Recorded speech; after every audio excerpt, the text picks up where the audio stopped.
योगी योगी जी ने लिखवा रखा है, मुस्कुराइए आप लखनऊ में हैं। मैं कहना चाहता हूं हम जोश पे हैं क्योंकि आप दिल्ली में हैं।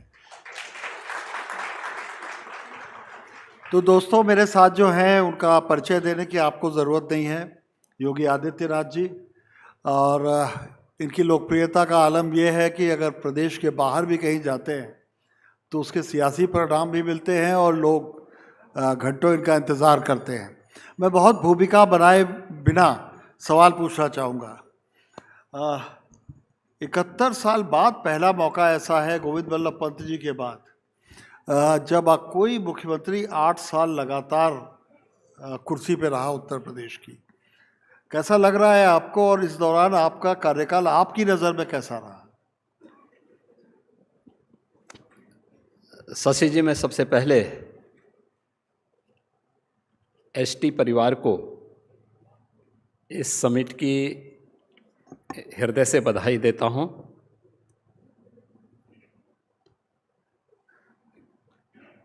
एसटी लीडरशिप समिट को हर वर्ष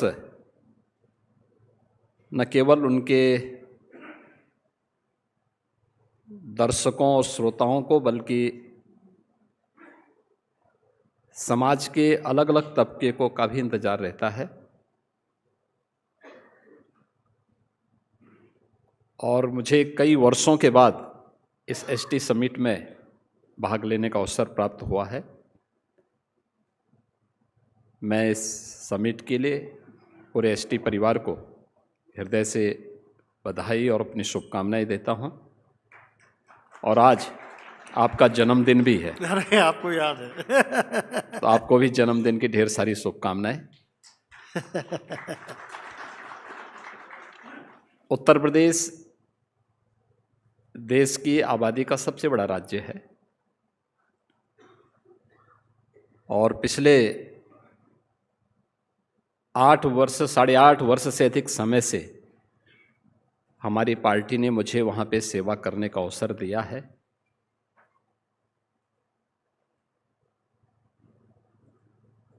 इन 8 वर्षों में उत्तर प्रदेश के अंदर बहुत कुछ बदला है और मुझे इस बात में आनंद की अनुभूति होती है कि उस बदलाव में हम भी सहभागी हैं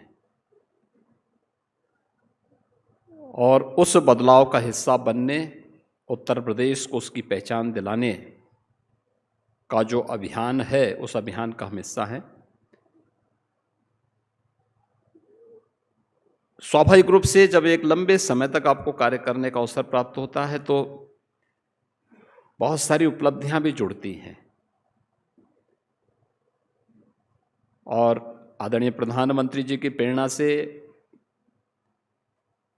भारतीय जनता पार्टी के नेतृत्व ने जो मुझे सेवा का अवसर दिया,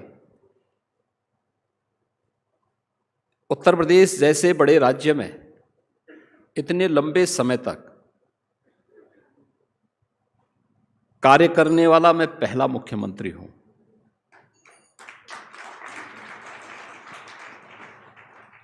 यह भी मेरे साथ ही जुड़ा है कि 5 वर्ष तक लगातार कार्य करने के बाद दोबारा जनता ने उसे चुनकर के भेजा हो, यह पहली बार हुआ है। और वो हमारी सरकार ने 17 से 22 तक कार्य किया, 22 में पुनः एक थम्बिक मेजॉरिटी के साथ पुनः जीत करके फिर से सत्ता बनाई है और अब हम लोग 27 में जीतने की तैयारी कर रहे हैं। आपको इस काल के दौरान कोई एक काम, जिसे पब्लिक की भाषा में बोलूं तो जिसे आप मास्टर स्ट्रोक कहेंगे? देखिए, जब कार्यकाल लंबा होता है ना तो उपलब्धियां भी आपके साथ लंबी चौड़ी जुड़ती हैं। एक काम, जैसे कोई ये कहे कि सनातन धर्मावलंबियों से कहें कि कोई एक पर्व बताइए जो आपको अच्छा लगता है, तो बता ही नहीं पाएगा।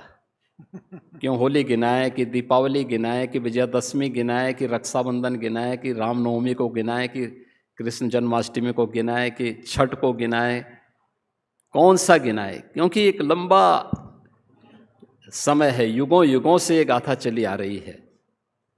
जिसने मानवीय व्यवस्था को, जीवन जीने की पद्धति को एक नया स्वरूप दिया है, जिसे आज हम पर्व और त्योहारों के रूप में मनाते हैं। जैसे भारत के अंदर कोई कहे कि किसी एक महापुरुष का नाम लीजिए जो हमारे लिए स्मरणीय हो, बहुत कठिन होगा, क्योंकि लंबे कालखंड के दौरान अनेक महापुरुष आए, सब ने कुछ न कुछ दिया, लेकिन फिर भी ये चैलेंज है मेरे लिए किसी एक घटना को गिनाना। लेकिन हाँ, मेरे जीवन का महत्वपूर्ण पल था जब 500 वर्षों के बाद अयोध्या में श्री राम जन्मभूमि मंदिर निर्माण के कार्यक्रम की आधारशिला आदरणीय प्रधानमंत्री जी के कर कमलों से रखी गई।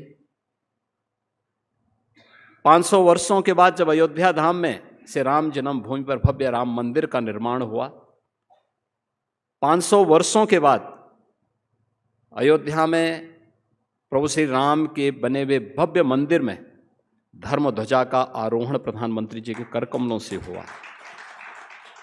ये 3 घटनाएं क्रम से, और उस 3 घटनाओं में मैं अकेला व्यक्ति जिसकी 3 पीढ़ियां उस पूरी आंदोलन के साथ जुड़ी रही हैं। क्योंकि जब रामलला का प्रकटीकरण हुआ था, मेरे दादा गुरु महंत दिग्विजय नाथ जी महाराज उस अभियान के हिस्से थे।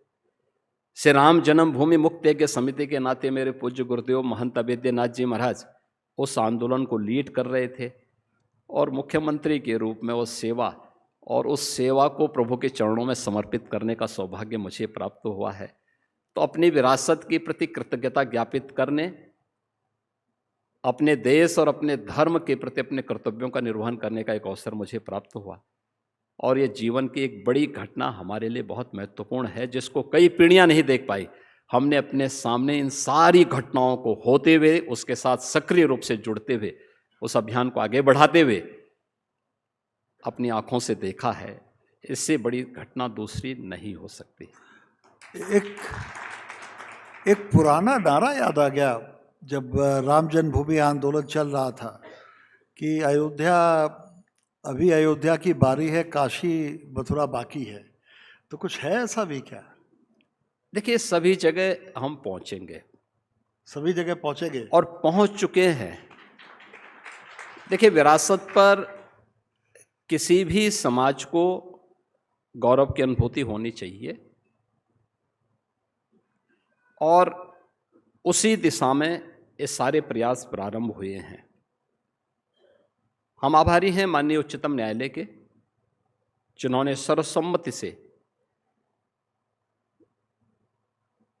जो भी तथ्य और प्रमाण प्रस्तुत किए गए थे, उन प्रमाणों का अवलोकन करते हुए एक फैसला सुनाया। और भारत के लोकतंत्र की सबसे बड़ी विजय है कि माननीय उच्चतम न्यायालय के इस फैसले को सबने स्वीकार किया, सर्वानुमति से बनी हुई। और आज का दिन तो बहुत महत्वपूर्ण है, विवादित ढांचा हटाने का भी आज दिन है। तो स्वाभाविक रूप से एक कलंक हटा, तो एक विरासत की पुनर्स्थापना का कार्य देश के अंदर हुआ। और आज आप देख रहे होंगे, श्री राम जन्मभूमि पर भगवान राम के भव्य मंदिर के शिलान्यास के बाद करोड़ों लोग वहां पर आए। मूर्ति प्राण प्रतिष्ठा कार्यक्रम के बाद 24 करोड़ से अधिक श्रद्धालु अयोध्या धाम आ चुके हैं। पर्व और त्योहारों के दौरान वहां पे श्रद्धालुओं की संख्या 35 से 40 लाख तक पहुंचती है, और सामान्य दिनों में हम देखते हैं कि 1 लाख से 1.5 लाख श्रद्धालु अयोध्या धाम में आता है। मुझे लगता है कि स्वतंत्र भारत के अंदर ये कार्य स्वतःस्फूर्त भाव के साथ होने चाहिए थे। चलिए, निमित्त मात्र जिसको भी बनना था बने हैं, लेकिन देश के विकास के लिए, आने वाली पीढ़ी के सामने एक नया उदाहरण प्रस्तुत करने के लिए ये अभियान भी, आंदोलन भी, ये सभी आवश्यक थे। आगे भी जो होगा उसमें हमारी सक्रिय भूमिका इसी रूप में रहेगी। विकसित भारत का लक्ष्य प्रधानमंत्री ने रखा है, उसका एक निश्चित साल रखा है, उस विकसित भारत में विकसित यूपी का कोई टारगेट आपने विकसित किया है, कोई टाइमलाइन विकसित की है? हाँ, आदरणीय प्रधानमंत्री जी ने देश की आज़ादी के अमृत महोत्सव वर्ष में सन 2022 में पूरे देशवासियों के सामने एक लक्ष्य निर्धारित किया कि अभी हम देश की आज़ादी के 75 वर्ष पूरा कर रहे हैं, लेकिन आने वाले 25 वर्षों का हमारा विजन क्या है। 2047 जब देश अपनी आज़ादी का शताब्दी महोत्सव मना रहा होगा, तब हमें कैसा भारत चाहिए। उस विजन को लेकर के उन्होंने देश के सामने कुछ लक्ष्य रखे, जैसे कुछ शॉर्ट टर्म, कुछ लॉन्ग टर्म। 2027 तक भारत $5 ट्रिलियन का इकोनॉमी बने। 2047 तक भारत को $30 ट्रिलियन की इकोनॉमी के रूप में स्थापित करना है और एक विकसित और आत्मनिर्भर भारत का निर्माण करना है। तो स्वाभाविक रूप से भारत के ये सभी जो लक्ष्य हैं, यह तभी अचीव किए जा सकते हैं जब देश की सबसे बड़ी आबादी का राज्य उस प्रकार के विजन के साथ कार्य करे। और हमने प्रधानमंत्री जी के उस विजन को आत्मसात किया। उत्तर प्रदेश की विधानसभा में हम लोगों ने इस पे 27 घंटे तक लगातार चर्चा करवाई। दिन रात विधानसभा चली हमारी। इस विधानसभा सत्र के दौरान हमारे सभी माननीय जनप्रतिनिधियों ने वहाँ अपने विचार रखे। अलग अलग सेक्टर के थे। हम लोगों ने पहले ही उनको इसके बारे में अवगत कराया था कि भाई हमें अपना विजन डॉक्यूमेंट तैयार करना है। इसमें जनप्रतिनिधियों के लिए भी और जनता जनार्दन से भी हम लोगों ने राय ली। मुझे बताते हुए प्रसन्नता है, उत्तर प्रदेश विधानसभा में 403 विधायक हैं। विधान परिषद में 100 विधान परिषद के सामान्य सदस्य हैं। उत्तर प्रदेश की आबादी 25 करोड़ है। हमें 98 लाख प्रस्ताव अब तक प्राप्त हुए हैं उत्तर प्रदेश के विजन डॉक्यूमेंट को लेकर। हमने 12 सेक्टर उसके तैयार किए हैं।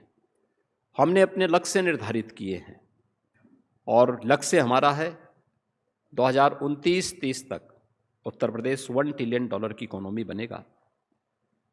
उत्तर प्रदेश 2047 तक $6 ट्रिलियन की इकोनॉमी के रूप में अपनी कार्य योजना को आगे बढ़ा चुका है और उत्तर प्रदेश इसे अवश्य अचीव करेगा। हमारी जो पिछले 3 वर्षों की प्रगति है, वह प्रगति इस दिशा में संतोषजनक ढंग से आगे बढ़ रही है और मेरा मानना है कि हम इसको अवश्य अचीव करके विकसित भारत, विकसित उत्तर प्रदेश, आत्मनिर्भर भारत, आत्मनिर्भर उत्तर प्रदेश। आपने कहा आपको इतनी परियोजनाओं के प्रस्ताव मिले हैं, आप 5वीं ग्राउंड ब्रेकिंग सेरेमनी करने जा रहे हैं। तो जो अब तक की 4 ग्राउंड ब्रेकिंग सेरेमनीज थी, उसमें जो प्रस्ताव मिले, जो बात हुई, उसमें कितने जमीन पर उतर सके? देखिए, उत्तर प्रदेश जैसे राज्य में निवेश आज से 8 वर्ष पहले एक बेमानी थी। जब व्यक्ति ही सुरक्षित नहीं तो उसकी पूंजी कैसे सुरक्षित होगी। और इसके लिए हम लोगों ने 2017 में आने के बाद यह तय किया था कि हमें इसकी सूरत को बदलना है। उत्तर प्रदेश के परसेप्शन को चेंज करना है।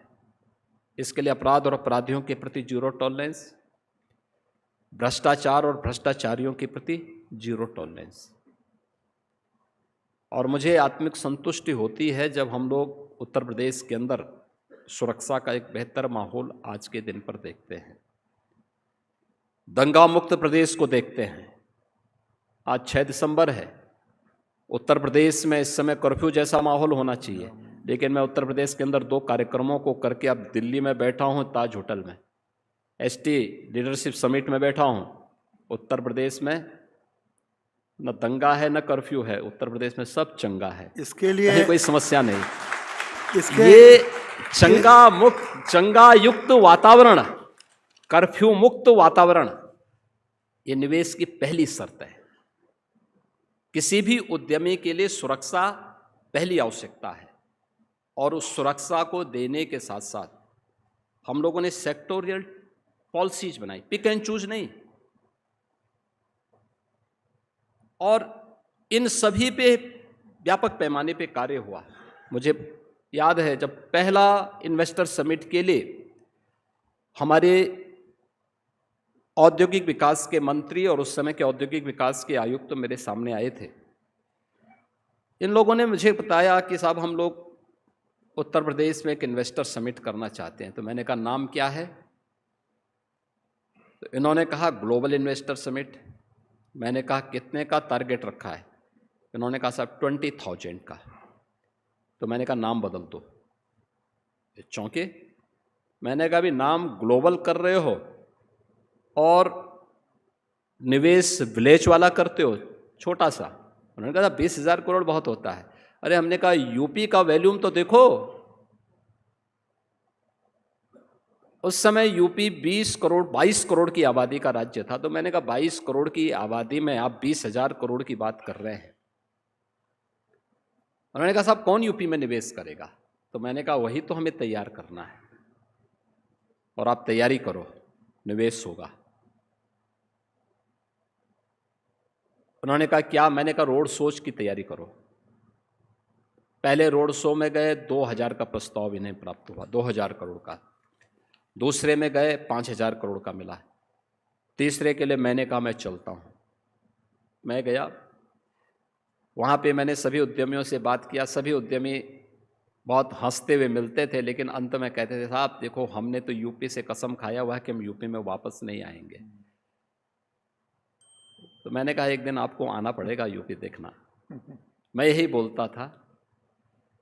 और इन्वेस्टर समिट हमने बाद में किया। उस रोड शो में हमें 2.5 लाख करोड़ के प्रस्ताव प्राप्त हुए थे, और जब हमने इन्वेस्टर समिट किया था तो हमें 4.25 लाख करोड़ का निवेश प्रस्ताव पहले इन्वेस्टर समिट में प्राप्त हुए।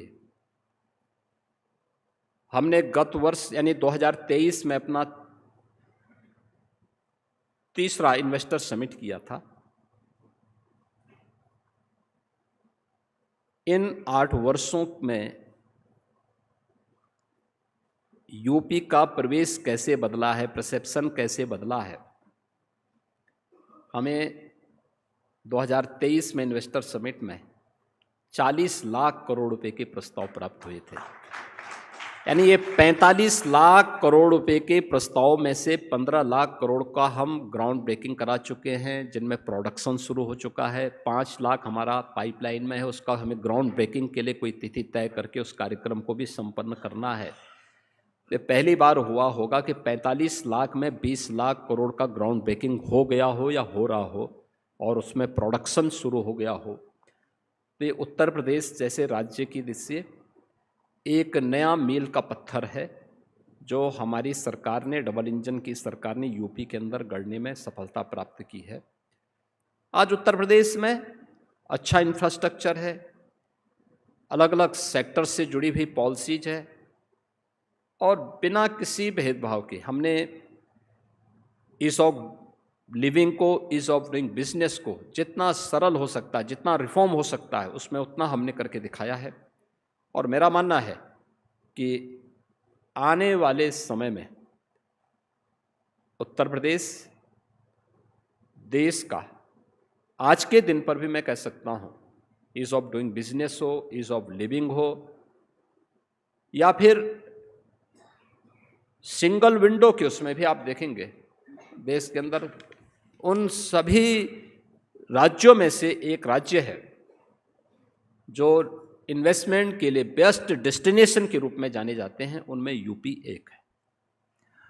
आपने काम इतना किया, लेकिन आपकी चर्चा अक्सर उत्तर प्रदेश के बाहर और अपनी सरकारों पे दबाव भी बनता है, उनकी एनकाउंटर्स, बुलडोज़र इनके लिए होती है। अब एक उदाहरण दे रहा हूँ। मध्य प्रदेश के इलेक्शन से पहले उज्जैन में एक रेप हो गया था। मैं वहाँ ऐसे ही इलेक्शन का मूड देखने के लिए गया था और सब लोग कह रहे थे अरे योगी बाबा होते तो इसको मार दिया होता, ऐसे लोगों को मार देना चाहिए। अभी टीवी में महाराष्ट्र के एक रेप उसको पकड़ा, एक्यूज को, उसके पैर में गोली मारी, तो उन्होंने कहा ये फुल एनकाउंटर चाहिए, हाफ एनकाउंटर नहीं। अब ये सारी ट्रमोलॉजी हम लोगों ने इससे पहले नहीं सुनी थी। ये उत्तर प्रदेश ने विकास के मॉडल के साथ साथ लगता है इसको भी एक्सपोर्ट किया है।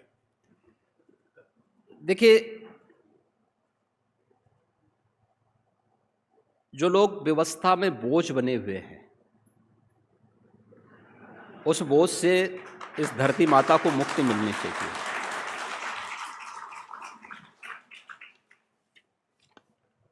और यह मुक्ति उनसे इस धरती को ही नहीं है, बल्कि उनके स्वयं के बोझ से उनको मुक्ति मिल जाएगी। इसलिए उस बोझ से उन्हें मुक्त किया जाता है। हमने कहा ना, जीरो टॉलरेंस। और हम लोग इस बात को अक्सर कहते हैं कि बेटी की सुरक्षा के साथ अगर खिलवाड़ किया तो स्वाभाविक रूप से अगले चौराहे पर कोई यमराज इंतजार कर रहा होगा टिकट काटने के लिए कि जहन्नुम जाना है भाई, तुम्हारा जहन्नुम का रास्ता तय है।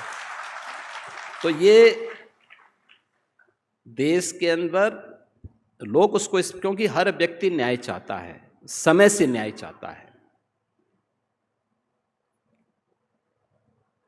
जिस भी रास्ते मिले उसको मिलना चाहिए। और उन अपराधियों का, उन माफियाज के दुस्साहस को हर हाल में कुंद बनाया जाना चाहिए जो पूरी व्यवस्था को जकड़ लेते हैं। ये माफिया कोई भी हो, किसी भी प्रकार का हो, उसको हर हाल में रोका जाना चाहिए। उत्तर प्रदेश का ये दुर्भाग्य रहा है कि हमारी सरकार आने के पहले हर जिले में एक दुर्दांत माफिया खड़ा हो गया था। पैरेलल उसकी सत्ता चलती थी। वह व्यवस्था को नहीं मानता था, वह कानून को नहीं मानता था और न्यायपालिका को नहीं मानता था। सिस्टम की किसी भी संस्था पे उसका विश्वास नहीं था।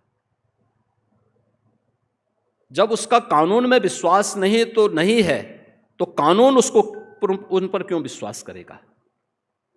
और इसीलिए हम लोगों ने कहा था कि उसकी भाषा दूसरी है तो उसको दूसरी भाषा समझानी पड़ेगी, और उसको उसकी भाषा में हम लोगों ने समझाने का काम भी किया है। मुझे प्रसन्नता है कि आज उत्तर प्रदेश माफिया मुक्त हो चुका है।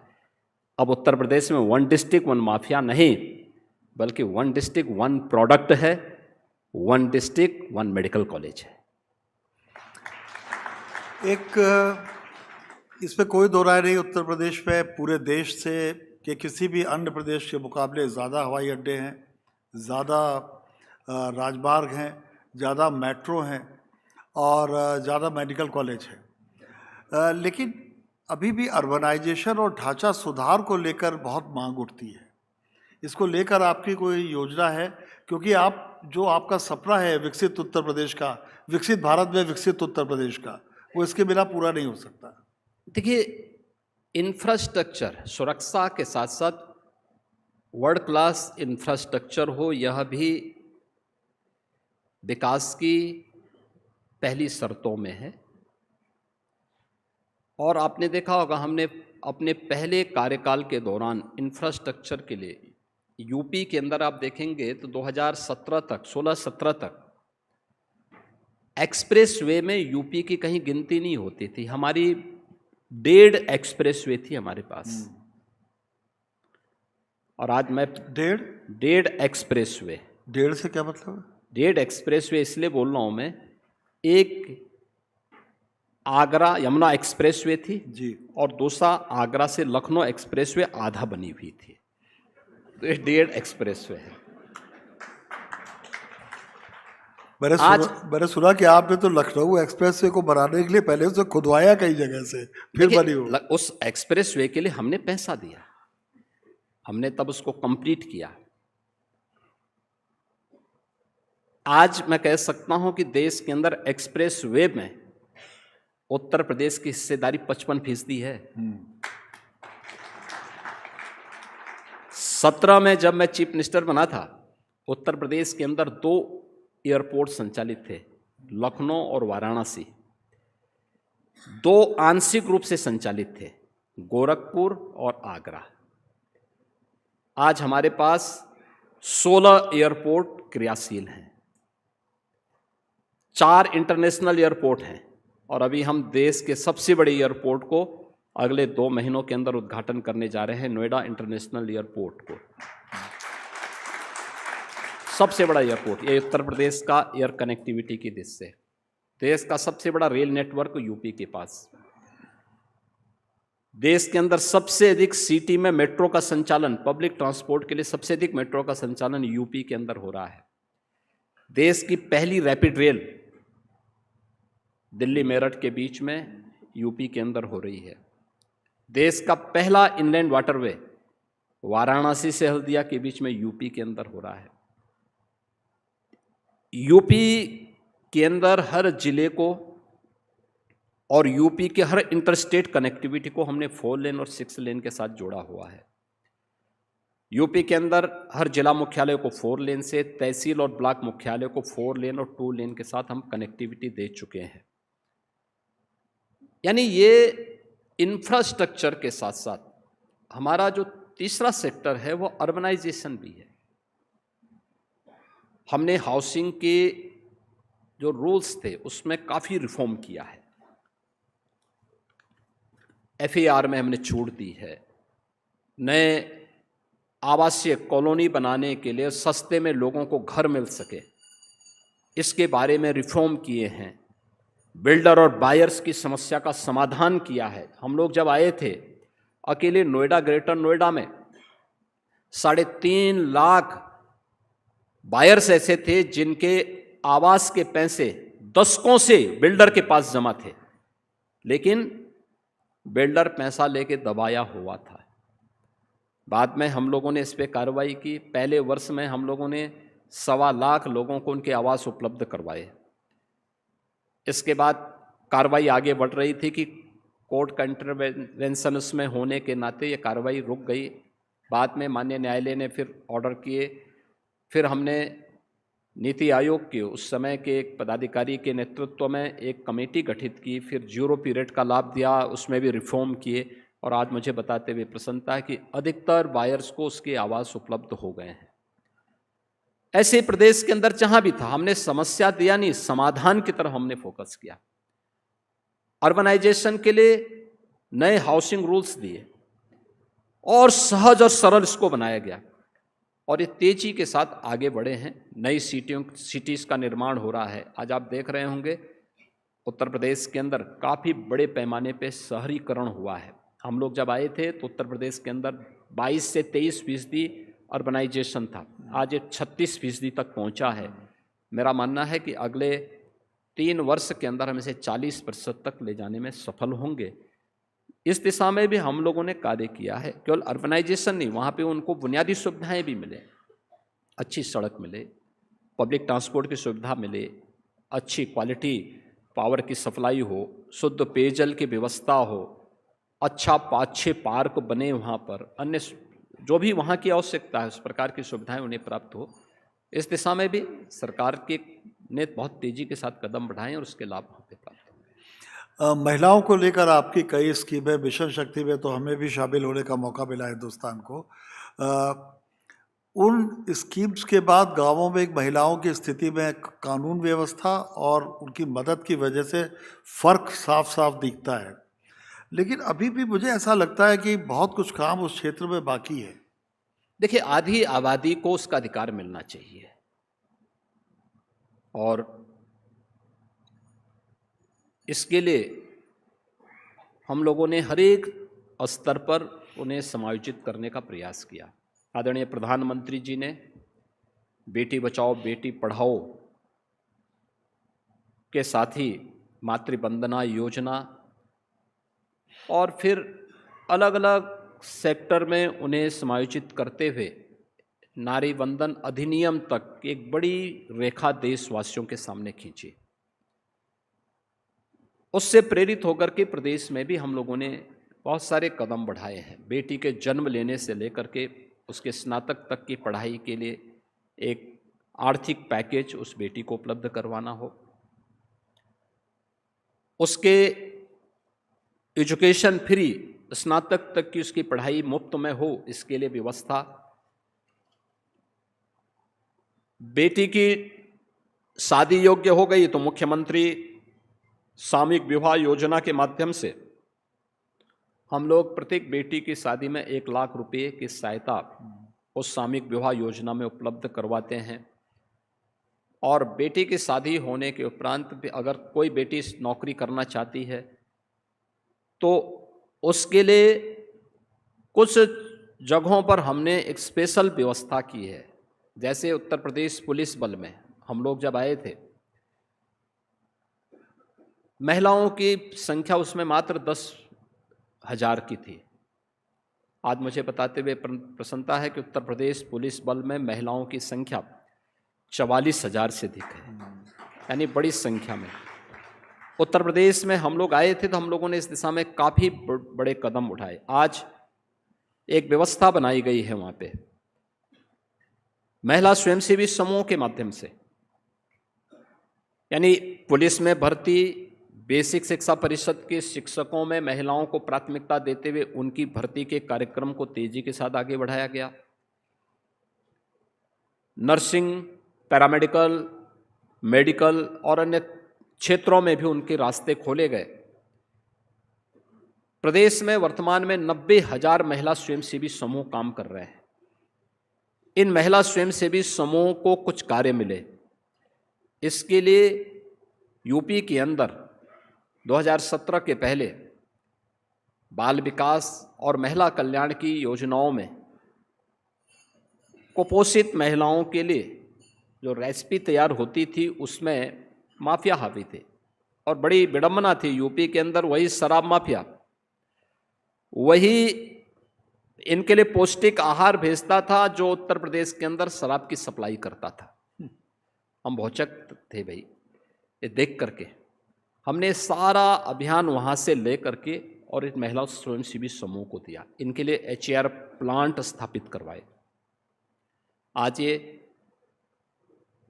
अच्छा पौष्टिक आहार उपलब्ध करवा रहे हैं महिला उन आंगनबाड़ी केंद्रों के लिए, जहाँ पर कुपोषित महिलाओं के लिए और बच्चों के लिए पौष्टिक आहार उन्हें उपलब्ध करवाया जाना चाहिए। प्रदेश के अंदर लखपति दीदी का कार्यक्रम हो, ड्रोन दीदी का कार्यक्रम हो, इसको तेजी के साथ आगे बढ़ाने का कार्य भी हुआ। हमने मिशन शक्ति के अंदर महिलाओं की सुरक्षा, उनका सम्मान और उनके स्वावलंबन के एक बड़े अभियान को अपने हाथों में लिया है, जिसमें सभी 57,700 ग्राम पंचायतों में महिला बीट पुलिस अधिकारी की तैनाती, ग्राम सचिवालय के साथ साथ उन्हें हर प्रकार की सुविधाओं से आच्छादित करना, केंद्र और राज्य सरकार की योजनाओं का लाभ उन्हें प्राप्त हो सके, उन्हें हर प्रकार से सुरक्षा का माहौल वहाँ पे हर बेटी को मिल सके। इसके लिए जितनी भी महिलाओं की सुरक्षा से जुड़े हुए या अन्य सामान्य जीवन में भी किसी व्यक्ति को सुरक्षा के लिए किसी प्रकार की कोई कॉल करनी हो, उन सबको इंटीग्रेट करते हुए इसके लिए व्यापक रूप से हम लोगों ने जागरूकता का कार्यक्रम प्रदेश के अंदर चलाया है।